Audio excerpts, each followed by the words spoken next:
ಇನ್ನು ರಾಯಚೂರಿನಲ್ಲಿ ನಡೀತಾ ಇರುವಂತಹ ಈ ಲ್ಯಾಂಡ್ ಮಾಫಿಯಾಗೆ ಜನ ಬೆಚ್ಚಿ ಬಿದ್ದಿದ್ದಾರೆ.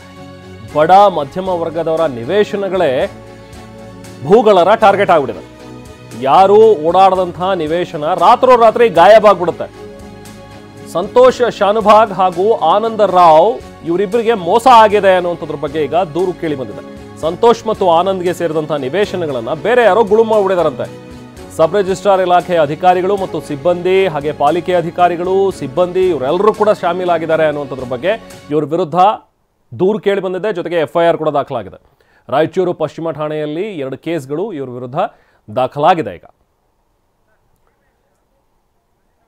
ನಾವು ಪ್ರತಿನಿಧಿ ಭೀಮೇಶ್ ಅಲ್ಲಿಂದ ಒಂದು ಪ್ರತ್ಯಕ್ಷ ವರದಿ ನೀಡಿದ್ದಾರೆ, ಬನ್ನಿ ನೋಡೋಣ. ರಾಯಚೂರಿನಲ್ಲಿ ಲ್ಯಾಂಡ್ ಮಾಫಿಗೆ ಮೂಲ ಸೈಟ್ ಮಾಲೀಕರು ಆತಂಕಕ್ಕೊಳಗಾಗಿರುವಂಥದ್ದು. ಸದ್ಯ ಆ ಹೋರಾಟಗಾರರು ಮತ್ತು ಏನು ಸೈಟನ್ನು ಕಳೆದುಕೊಂಡಿದ್ದಾರೆ, ಆ ಏನು ಸಂತ್ರಸ್ತಿದ್ದಾರೆ, ಅವ್ರು ಹೇಳುವಂಥದ್ದು ನೋಡಿದ್ರೆ 70ಕ್ಕೂ ಅಧಿಕ ಸೈಟ್ಗಳನ್ನು ಈ ರೀತಿ ವಂಚನೆ ಮಾಡಿದ್ದಾರೆ ಅನ್ನುವಂಥದ್ದು. ಅಂದರೆ ದಾಖಲಾತಿಗಳನ್ನು ನಕಲಿ ದಾಖಲಾತಿಗಳನ್ನು ಸೃಷ್ಟಿಸಿ ಈ ರೀತಿ ಮಾಡ್ತಾ ಇದ್ದಾರೆ ಅನ್ನೋಂಥದ್ದು. ದೃಶ್ಯದಲ್ಲಿ ನಿಮ್ಗೆ ತೋರಿಸ್ತಾ ಹೋಗ್ತೀನಿ. ಏನು ದಾಖಲಾತಿಗಳನ್ನ ಹಿಡ್ಕೊಂಡು ನಿಂತಿದ್ದಾರೆ ಇವರೆಲ್ಲರೂ ಕೂಡ ಮೂಲ ಏನು ಸೈಟ್ ಮಾಲೀಕರು ಇವರು.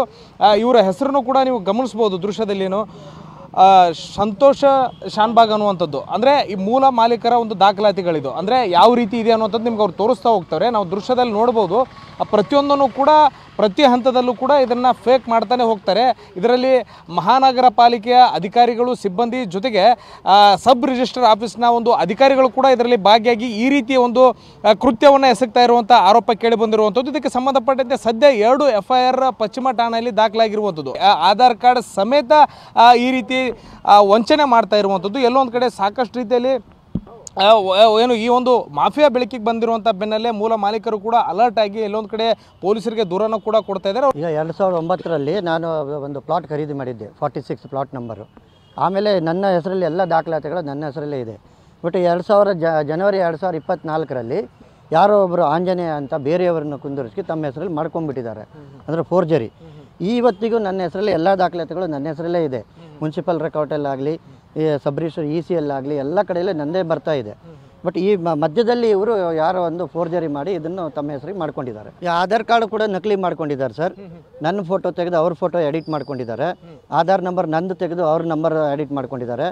ಆಮೇಲೆ ಮುನ್ಸಿಪಾಲ್ಟಿಲಿ ನಂದು ಏನಿದೆ ಪ್ರಾಪರ್ಟಿ ಐಡೆಂಟಿಫಿಕೇಷನ್ ನಂಬರ್ ಅಂತ PID ಅಂತ ಕೊಡ್ತಾರೆ, ಅದು ಮೂಲ ದಾಖಲಾತಿಯನ್ನು ಕೂಡ ಬೇರೆ ಇನ್ನೊಂದು ಸೃಷ್ಟಿ ಮಾಡಿ ಅದನ್ನು ಸಬ್ ರಿಜಿಸ್ಟರ್ ಆಫೀಸ್ನಲ್ಲಿ ಕೊಟ್ಟು ತಮ್ಮ ಹೆಸರಿಗೆ ಮಾಡ್ಕೊಂಡಿದ್ದಾರೆ. ನಾನು ಈ ಪ್ಲಾಟನ್ನು ಬೇರೆಯವರಿಗೆ ಮಾರಾಟ ಮಾಡಬೇಕು ಅಂತ ಆಲೋಚನೆ ಮಾಡೋಕ್ಕೆ ಇದು ಮಾಡ್ತಾ ಇರುವಾಗ ಇದು ಪ್ರಕರಣ ಬೆಳಕಿಗೆ ಬಂತು. ಆಮೇಲೆ ನೋಡಿದರೆ ಇವರು ಆನಂದ್ ರಾವ್ ಅಂತ ಇನ್ನೊಬ್ಬರು ಅವ್ರ ಜೊತೆಗೂ ಇದಾಗಿದೆ. ಇವರಿಂದ ನಮಗೆ ಎಲ್ಲ ಗೊತ್ತಾಯಿತು ಹೀಗಾಗಿದೆ ಅಂತ. ಆಮೇಲೆ ಸಬ್ ರಿಜಿಸ್ಟರ್ ಆಫೀಸ್ನಲ್ಲಿ ಡೂಪ್ಲಿಕೇಟ್ ಇದನ್ನು ತೆಗೆದು ನೋಡಿಸುವಾಗ ಈ ರೀತಿ ಪ್ರಕರಣಗಳು ಗೊತ್ತಾಯಿತು. ತಪ್ಪಿತಸ್ಥರು ಯಾರಿದ್ದಾರೆ ಅವ್ರ ವಿರುದ್ಧ ಕ್ರಮ ಆಗಬೇಕು. ಜೊತೆಗೆ ಸಂತ್ರಸ್ತರು ಏನಿದ್ದಾರೆ ಅವ್ರಿಗೆ ಜಮೀನು ವಾಪಸ್ ಹೋಗೋ ರೀತಿಯಲ್ಲಿ ಮಾಡಿಕೊಡ್ಬೇಕು ಅನ್ನೋ ವಿಚಾರವನ್ನು ಹೇಳ್ತಾ ಇರುವಂಥದ್ದು. ಕ್ಯಾಮ್ರಾ ಪರ್ಸನ್ ವಾಸುದೇವ್ ಜೊತೆ ಭೀಮೇಶ್ ಪೂಜಾರಿ, TV9 ರಾಯಚೂರು.